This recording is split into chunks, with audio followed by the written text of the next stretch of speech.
I've come to a conclusion which I think many people have arrived at for some time now, which is that the single most important thing that we can do to guarantee our future economic success and to enrich our children's lives is to invest in their skills and education. And it's the kind of thing that we've become seized with early on in our mandate, and we've driven very hard to obtain measurable improvement.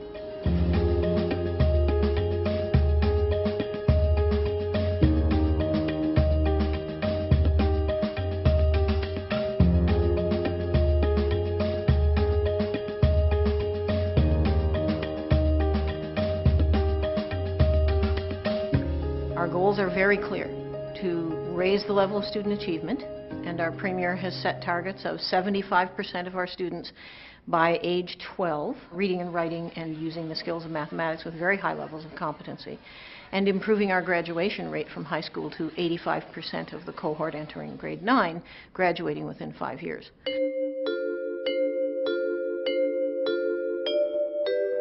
First of all, you need to bring to the task a sense of urgency. A sense that this is a very high priority. Then you need a plan. Then you need to enlist people to your cause, teachers included. And then you need persistence.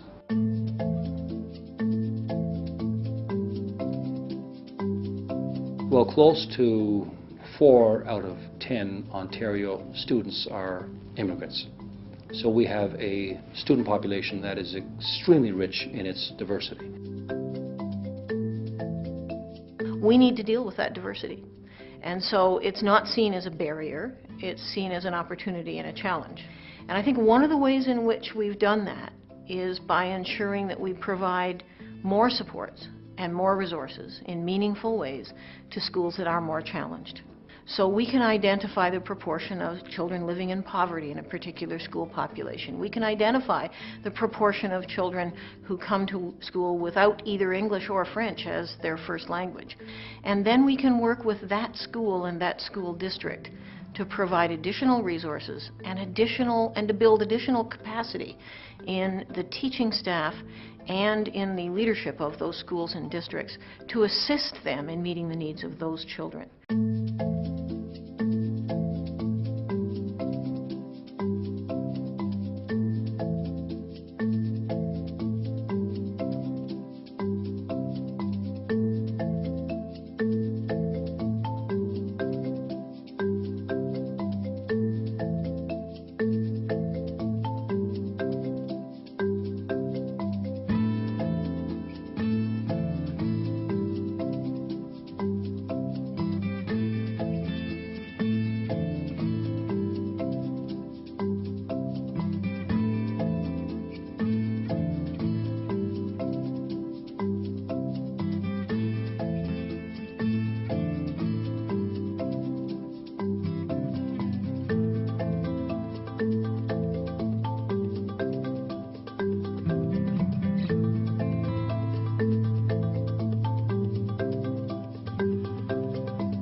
In the beginning of the semester, you keep telling me I need to improve my speaking skills. So this is part of it, okay? The opportunity for you to speak orally. Another thing that I would like to emphasize is that now all the vocabulary is on the wall, correct? We placed a lot of emphasis on building on good things that were happening in the system. We started with the idea that there were lots of good things happening, and what we needed to do was scale those, have more people know about them, celebrate them, support them, and make them more widespread. And we certainly tried to create a feeling across the province that everyone was in it together.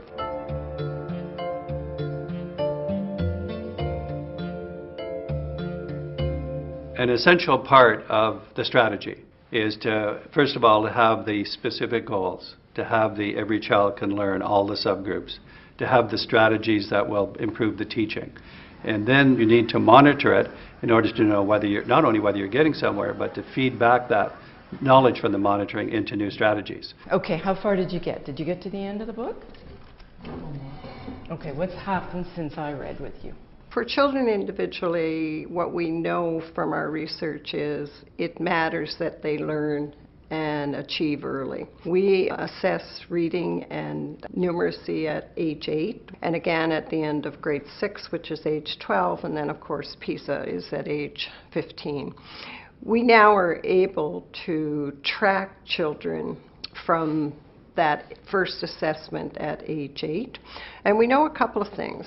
We know that if the children are able to demonstrate that they can show us how to read and do numeracy to the level that we consider really a mastery level for that age group, that by the time they're at grade 6 and again by the time they're 15, they will hold that mastery.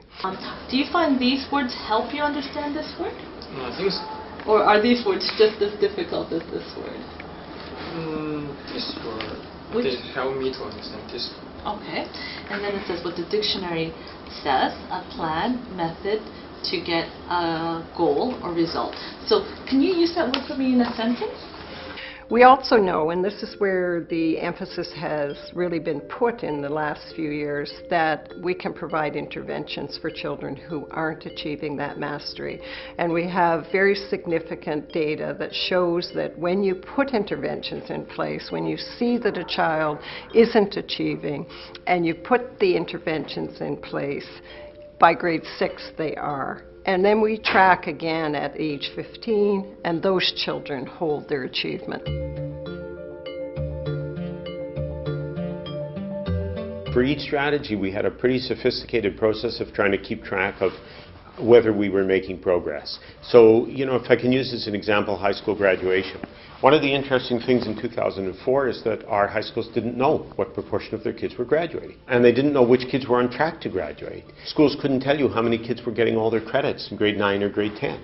A year later, they all could, because we insisted that they be able to do that. And so those were our monitoring vehicles. We know that if kids are getting all their credits in grade 9, their chance of graduating from grade 12 goes dramatically up. So we built a structure, as it were, a process for doing that. So every school knew, schools would get together, talk about what they were doing, what was working, what wasn't working. All of that by way of making it kind of normal practice for schools always to be asking about how are we doing and how could we do better.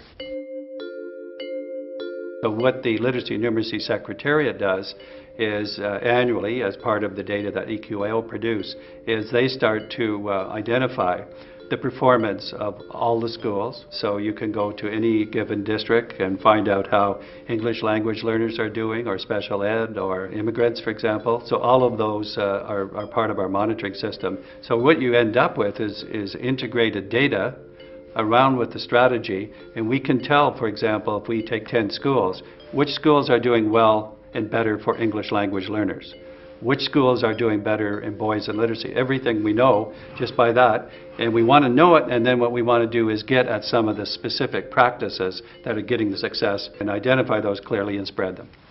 All right, let's see what happens here. Dynamics, articulation. Please don't breathe after every 2 measures. You know the routine. Here we go. Let's make some music out of this.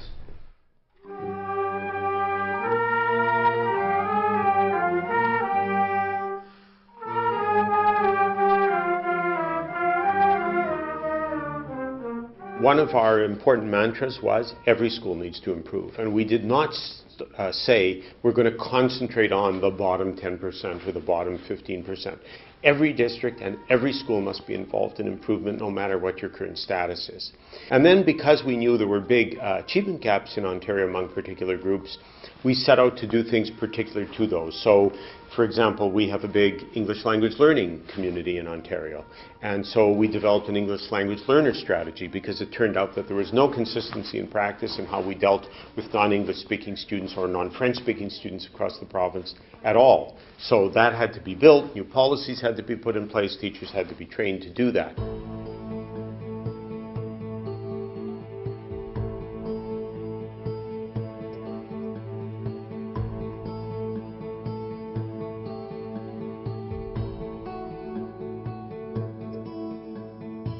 Semester 1, he has period 1 off. He has art period 2. He is good at strings. His music mark is good, so he will also get a credit after school.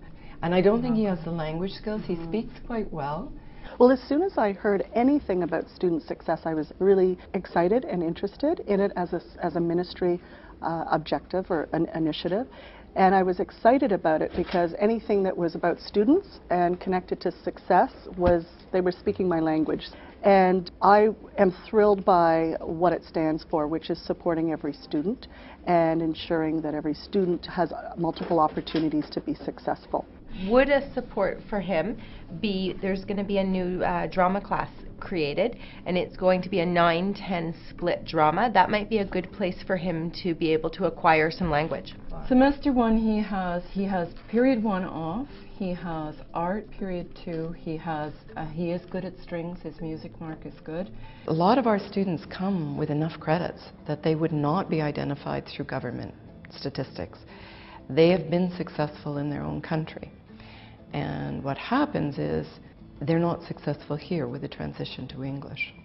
And so they fall behind, and we have to find a way to make sure that they don't, that they can continue with the success they've had at school. So are you going to join our sports teams?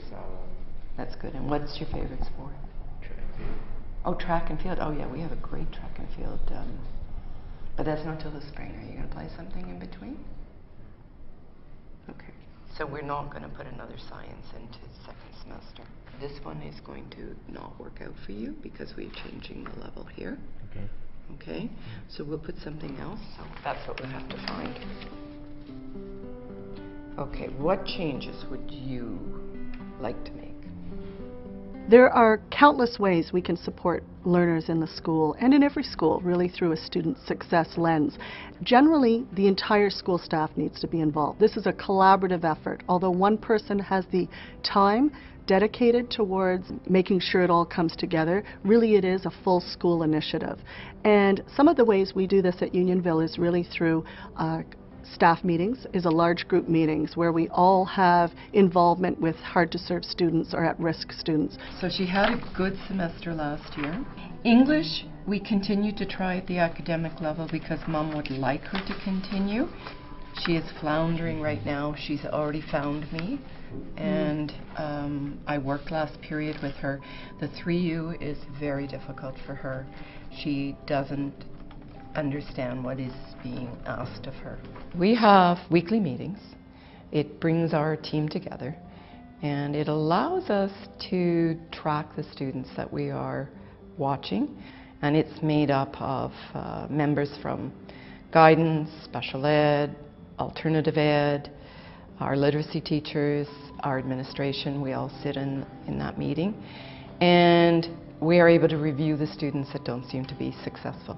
In order to graduate, you have to have 18 compulsory credits, and then you have to have another 12 elective credits, according to the report card that you brought from Hong Kong, that you didn't get enough credit. Okay. Some students come across the table, they're failing all 4 subjects. They don't have money for a transit pass. They're living with no parents in the country. The parents might be living in China. And that team will network everything from the cultural settlement worker to the administrator to, say, an alt-ed teacher, to make connections and set up that program for success. That's the best example of a student success team, is looking at the child and looking holistically how we can support them. And she's going to school. It's funny, they say I actually felt awake. So maybe this was something new to me. Mornings look a lot better after 9 hours of sleep. So she actually stayed in the evening. Okay. The one-on-one that's needed for some kids to be successful can't be done when you have another job happening.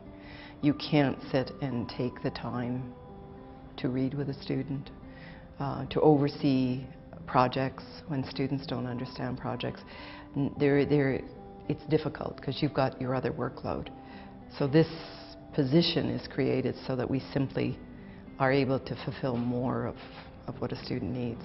And they really need that extra time.